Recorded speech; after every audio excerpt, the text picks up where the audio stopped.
Hey feds, I've got a strange one for you.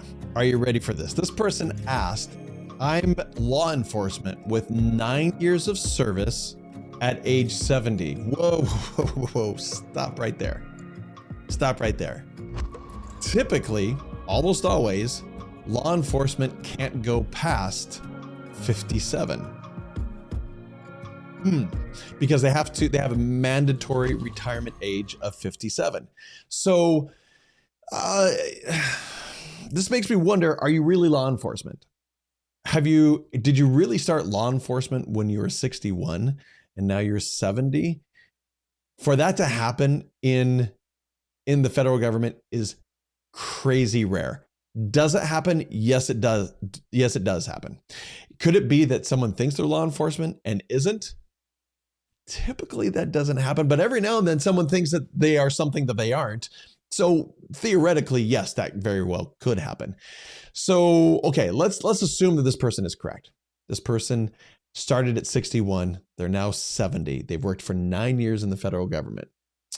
And it passed the age of typically working as law enforcement for the federal government. So the question then is, how does the total pension formula work for them? Because law enforcement pension calculation is different. The first 20 years are at a 1.7 multiplier instead of a 1.0 or 1.1.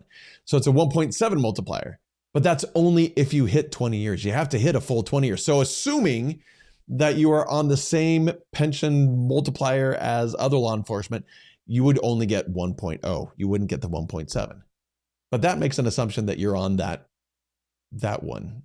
And I would make that probably safe assumption, but your situation is so different and so unique that we would have to take a look at it just to make sure, because we don't want to lead you the wrong way, right? We want to make sure that what you think you're going to get is actually what you'll get.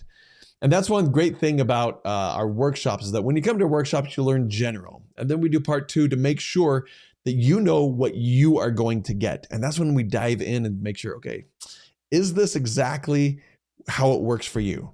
Or could it be tweaked? Could it be a little bit different? And for this person who is very unique, it would be a little bit different. And so we would check and make sure that, do you really know what you're going to get? Because most of the time when it's like this, HR doesn't even know. I hate to say that, but that's exactly what happens. So we make sure that you understand your retirement.